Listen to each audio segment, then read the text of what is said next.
പ്രതിഷേധത്തിനെതിരെ രാഹുൽ ഗാന്ധി തന്റെ തൊട്ടടുത്ത് വന്ന് നിന്നതും ശബ്ദമുയർത്തിയതും തന്നെ വളരെയേറെ അസ്വസ്ഥതാക്കിയെന്ന രാജ്യസഭ വനിതാ MP ഫാൻഗ്നോൻ കന്യാക്കിന്റെ പ്രതികരണമായിരുന്നു അത്.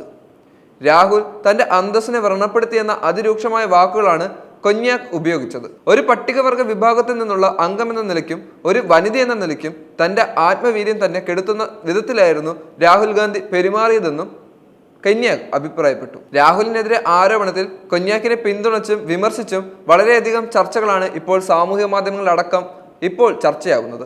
പുരുഷന്മാർ കയ്യാളിയിരുന്ന പലയിടത്തും കസാര വലിച്ചിട്ടിരുന്ന് നിരവധി പദവികളിൽ ആദ്യ വനിത എന്ന ബഹുമതികൾ സ്വന്തം പേരിനൊപ്പം കൂട്ടിച്ചേർത്തയാളാണ് കൊന്യാക്.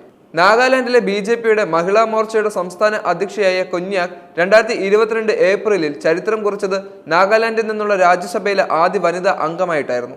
പാർലമെന്റിലെ ഏതെങ്കിലും സഭയിൽ അംഗമാകുന്ന മണിപ്പൂരിൽ നിന്നുള്ള രണ്ടാമത്തെ വനിതയുമാണ് കൊന്യാക്.